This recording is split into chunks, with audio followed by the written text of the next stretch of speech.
राष्ट्रीय ओबीसी महासंघ के अध्यक्ष हमारे साथी डॉक्टर बमनराव जी तायवाड़े साहब, यहाँ जो उपस्थित थे महाराष्ट्र के मुख्यमंत्री और आयोग के अध्यक्ष हंसराज जी, अभी वो यहाँ नहीं है, वो यहाँ से गए हैं। और जो भी यहाँ उपस्थित है जिन्होंने बड़ी अच्छी तरीके से ओबीसी के बारे में महाराष्ट्र की ओर से जो बात यहाँ पे रखी अपनी, वो विजय, मेरे दोस्त विजय वेड्डीवार जी, यहाँ उपस्थित हमारे गोवा में इंचार्ज है डॉक्टर अंजलिताई निंबाळकर जी, जो हमारे वर्किंग कमेटी ऑल इंडिया के सदस्य है, और जो तमिलनाडु और पांडिचेरी में जो जिनकी निरीक्षक करके प्रभारी करके जिनकी भूमिका है, वो हमारे साथी गिरीश चोडनकर जी, यहाँ उपस्थित गौड़ जी जो यहाँ के अध्यक्ष है हमारे, मधु नाइक जी, और सभी मेरे महाराष्ट्र से आए हुए, सभी देश से आए हुए ओबीसी के नेतागण, भाइयों बहनों और युवा साथियों, सबसे पहले मैं दूर दूर से आए हुए ओबीसी के हमारे भाइयों का, बहनों का, मैं आज के अधिवेशन में उनका मैं स्वागत करना चाहता हूं। और जो हमारे जिस आज पूरे महाराष्ट्र में नहीं, पूरे देश में ओबीसी और ओबीसी महासंघ की तरफ से जो ओबीसी के बारे में जो बात शासन के सामने रखते हैं, लोगों को ये बताते हैं कि ओबीसी सब एक होना चाहिए, हमारी जो जनसंख्या है उसके आधार पे हमको आरक्षण भी मिलना चाहिए, और पूरे हिंदुस्तान में हमारी हिस्सेदारी भी तय होना चाहिए। इसीलिए हम ओबीसी महासंघ की तरफ से लगातार मांग उठा रहे हैं। बमनराव जी, उनके पूरी टीम, हर प्रदेश में उन्होंने एक अच्छी तरीके से यूनिट बनाया है ओबीसी का, जिसके माध्यम से ओबीसी को एक विश्वास दे रहे हैं कि हम आपके साथ हैं, आप हमारे साथ एक साथ जुड़ के जो भी समस्याएं ओबीसी की है वो छुड़ाने के लिए आप संघर्ष करेंगे, और उसका नेतृत्व बमनराव जी कर रहे हैं। मैं उनको भी आप सभी की ओर से मैं धन्यवाद देना चाहता हूं। और जो भी बात यहां पर रखी गई है, जो जातिगत जनगणना है, सही मायने में इसके पीछे आप समझ लीजिए, जब जातिगत वहां जनगणना होगी तो पूरी तरह पूरे हिंदुस्तान का जो सामाजिक एक्सरे जो है वो लोगों के सामने आ जाएगा, केंद्र सरकार के सामने आएगा, हर राज्य के सामने आएगा, और उसी के आधार पे आगे की नीतियां बनेंगी। लेकिन हमें ये भी पता है कि आज जो 50% के ऊपर आरक्षण नहीं मिलता है, जो भी कैप बिठाई गई है, उसके बारे में अगर यहाँ पे गोवा के भी मुख्यमंत्री आएंगे, हमारे फडणवीस साहब भी यहाँ से आके गए मुख्यमंत्री हैं, लेकिन उनको भी पता है, बात तो सभी करेंगे कि हमारे 70% है, 65% है, 55% है, लेकिन जब तक वो आरक्षण की कैप हमारे सर पर से नहीं उठेंगी, हिंदुस्तान में उठाए नहीं जाएंगे, तब तक कोई मतलब नहीं है जनगणना का भी। और ये बात सबसे महत्व की है, उसको लेकर हम बड़ी तेजी के साथ आगे जाना चाहिए। आप सभी को मालूम है, पूरे देश को, जो यहाँ पे अधिवेशन में यहाँ पे बमनराव जी ने भी लिख के रखा है अपना, ये जो उन्होंने पत्र दिया है सभी के पास शायद होगा, कि इस राष्ट्रीय ओबीसी महासंघ का ये जो इस वक्त अधिवेशन में ये निकला है, उसमें स्पष्ट रूप से कुछ बातें रखी है। उन्होंने पहले ही कहा था कि ये कोई पार्टी का फंक्शन नहीं है, ये सभी ओबीसी भाइयों का फंक्शन है और उनको न्याय मिलाने के लिए हमारी कोशिश है।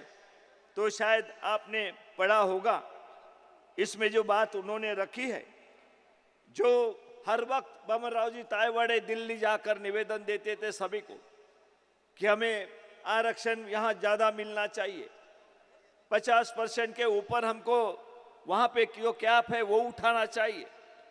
तो इसमें उन्होंने जिक्र किया है, शायद आप पढ़ रहे होंगे कि हम वहां पे लोकसभा राज्यसभा खासदार, वैसे ही हमारे श्रीमती सोनिया जी गांधी, श्री राहुल जी गांधी, इनको भी हमने जब निवेदन दिया तब उन्होंने 25-26 फरवरी 23 में 2023 में जो वहां पे रायपुर का छत्तीसगढ़ में अधिवेशन हुआ, 85वां अधिवेशन हुआ, उसमें उन्होंने स्पष्ट रूप से कहा कि ये अधिवेशन में जो मांगना या जो महासंघ ने डिमांड की थी ओबीसी की, वो 10 ठराव वो रायपुर के अधिवेशन में कांग्रेस पार्टी ने सम्मत किए, ये इसमें लिखा हुआ है।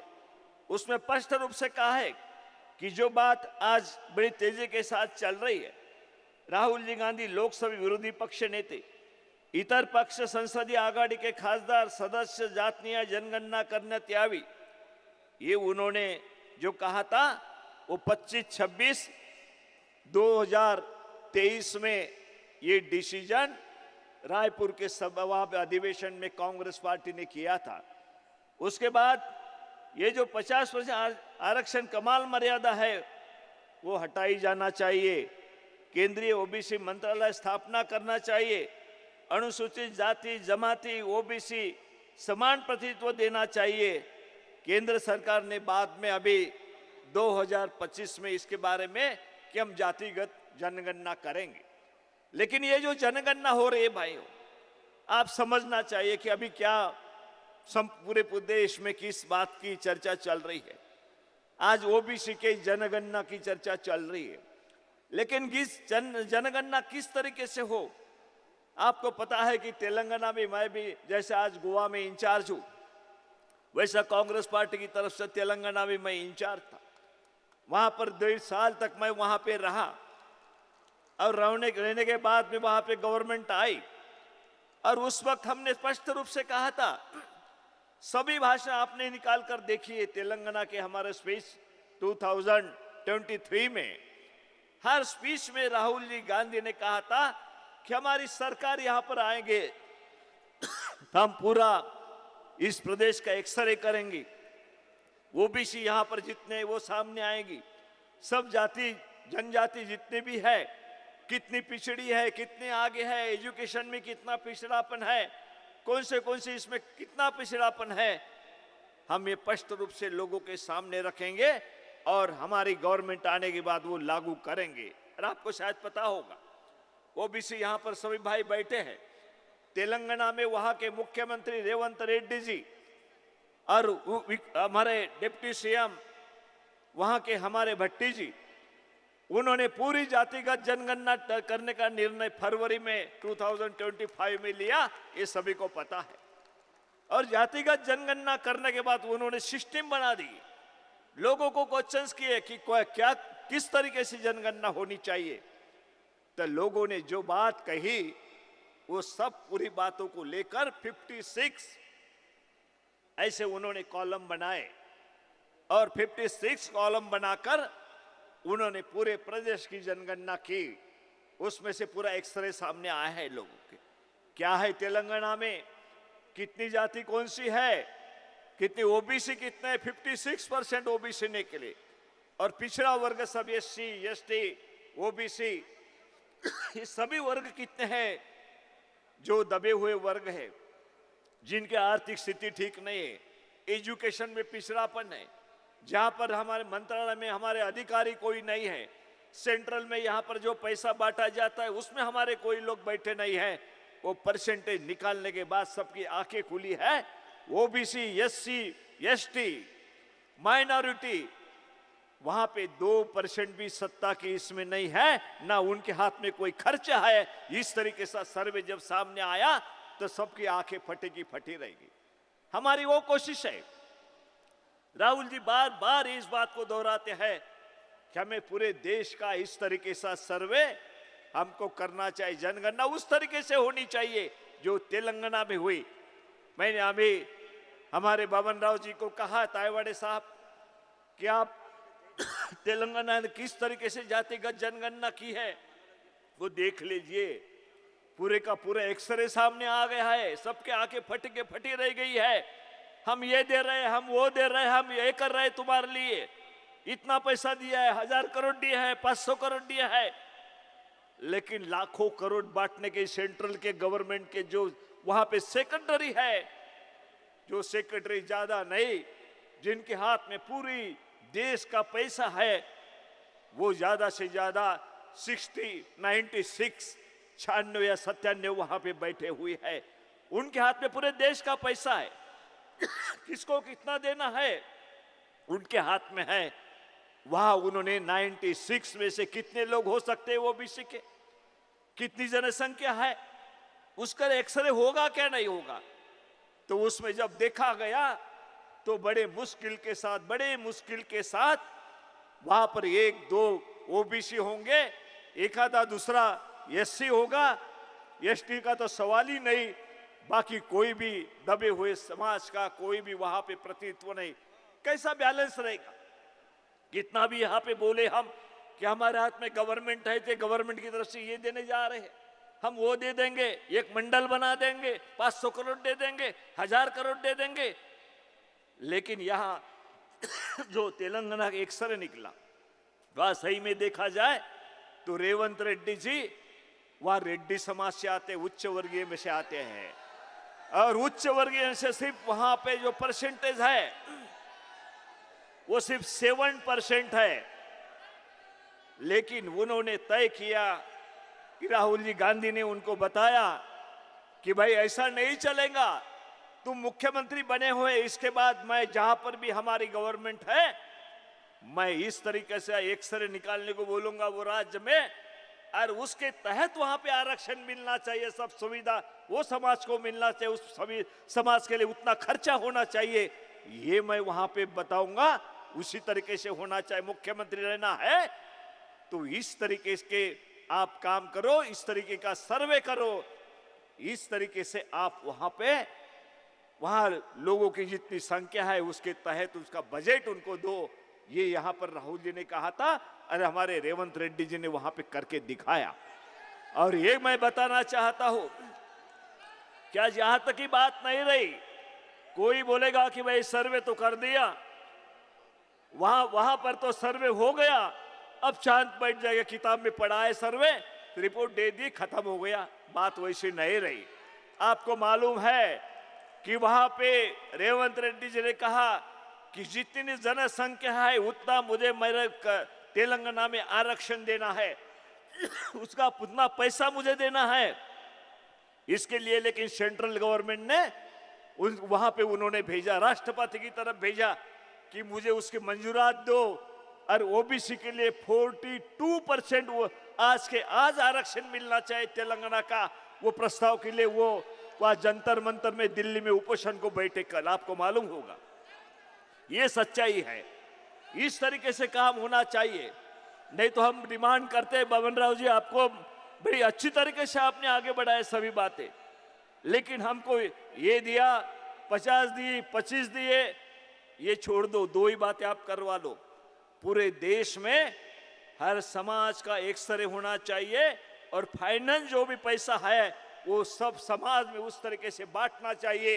ये ठहराव करो, बाकी किस जरूरत नहीं है कोई ठहराव लेने की। लेकिन बाकी जो हम करते हैं, एक सवाल और इस तरीके से स्टेज को ये करने के लिए हम बता देते कि बबन राव जी तुमने बोला है हम कर देंगे, उसमें कुछ पड़ा नहीं। राहुल जी ने बड़ी ताकत के साथ कहा है, दिखाया है, तेलंगाना में दिखाया। कल उपोषण को बैठे थे तेलंगाना के सभी हमारे जो मंत्री है, मुख्यमंत्री है, उप मुख्यमंत्री है, वो सब तेलंगाना के उपोषण को बैठे थे जंतर मंतर पे।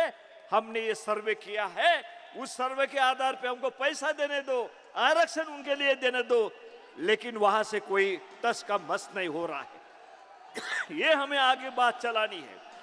अगर हम सही ओबीसी के हितैषी है और ओबीसी के बारे में हम सोचते हैं तो तेलंगाना का उदाहरण आपके सामने लो, दूसरा कुछ करने की जरूरत नहीं है। एक ही बात पकड़ के रखो कि देश का पूरी तरीके से जो एक्सरे है वो लोगों के सामने आना चाहिए, सरकार के सामने आना चाहिए, केंद्र सरकार के सामने आना चाहिए, राज्यों के सामने आना चाहिए और उस तरीके से पैसे का विभाजन करके उनके पास देना चाहिए।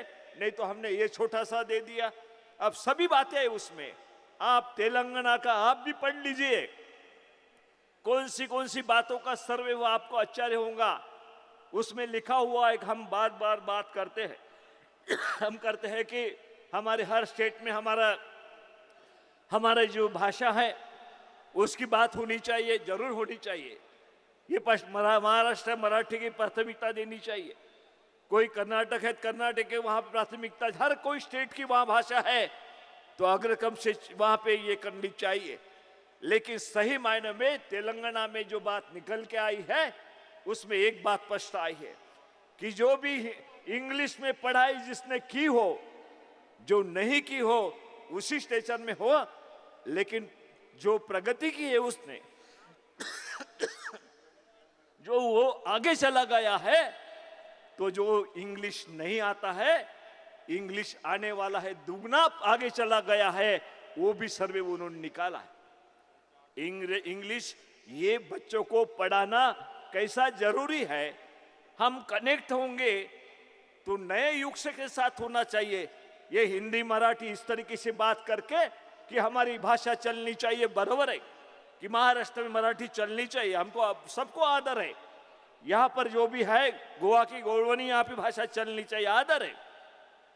लेकिन आज मैं बताना चाहता हूँ, सच्चाई बताना चाहता हूँ कि महाराष्ट्र में बहुत दिनों के बाद हमको मालूम है, महाराष्ट्र के यहाँ से बहुत सारे हमारे नेता यहाँ पर उपस्थित है, उनको मालूम है सभी का एजुकेशन जो हुआ है 90% बच्चों का एजुकेशन महाराष्ट्र में हुआ है वो मराठी में हुआ है। कुछ शहर में जो लोग हैं उन्हीं का जो कॉन्वेंट वगैरह उनको इंग्लिश में वहां पे ट्यूशन मिली होंगी, शिक्षण मिला होगा, वो इंग्लिश बोलते हैं। हमारे मुख्यमंत्री फडणवीस साहब भी इंग्लिश बोलते हैं क्योंकि उन्होंने नागपुर में वहां पे जो स्कूल में पढ़ाई हुई, इंग्लिश स्कूल में पढ़ाई हुई। लेकिन पूरे महाराष्ट्र में जो पढ़ाई होती है 5वें 6वें वर्ग से वहां पे इंग्लिश पढ़ाई जाती थी। आज भी वहां पे इंग्लिश की भाषा पूरे देश में प्रदेश आगे चले गए हैं, लेकिन महाराष्ट्र का पिछड़ापन जो है उसमें अहम भूमिका अगर होंगी तो हमको इंग्लिश वहां पे पढ़ाई नहीं जाता है, इसलिए है। तो हिंदी से ज्यादा हमको इंग्लिश की जरूरत है, ये यहाँ पे बताने की जरूरत। हमारी मातृभाषा मराठी है, उसको तो हम जरूर महाराष्ट्र में आगे बढ़ाएंगे, लेकिन वहां पे हिंदी के बजाय हमको इंग्लिश वहां पे पढ़ाई देना हमारे बच्चों के लिए, देहात के बच्चों के लिए, आदिवासियों के लिए, हमारे सभी समाज वर्ग के लिए ये जरूर रहता है। लेकिन हमें दूसरी तरफ भगाया जाता है, तुम ये करो, तुमको क्या बना वो दे देंगे, वो दे देंगे, वोट हमको दे दो। उसमें हमको फंसना नहीं। ओबीसी हमारे भाइयों ने जो सर्वे करना है वो पूरी तरह एक्सरे करके सामने सर्वे आना चाहिए। और उसके बाद जो भी हमारे 50% की कैप है वो अगर उठाते नहीं, उसके बारे में भी एक शब्द यहाँ पे बोलते नहीं स्टेज पर से, क्यों नहीं बोलते हैं? आज महासंघ में यहां से ये बात आप ये कर लो, पहले नंबर का अगर कोई प्रस्ताव मंजूर यहाँ पे होगा तो 50% की कैप आपको हटाना पड़ेगा, तो ही हमको न्याय मिल सकेगा। ये आप सबसे पहले तय कर लो। और उसी के आधार पे वहां पे जो बजट है वो भी हमको मिलना चाहिए। जो नीतियां जो आज पूरे देश में आप पढ़ते हो, आज सोशल मीडिया के माध्यम से सबको सब मालूम है क्या हो रहा है देश में, तो उसी का आधार पकड़ के हमको सबको एक साथ होकर आगे बढ़ना पड़ेगा। और मैं बबन राव जी को धन्यवाद देता हूं कि इस तरीके से ओबीसी समाज महाराष्ट्र या देश में इकट्ठा नहीं आता था।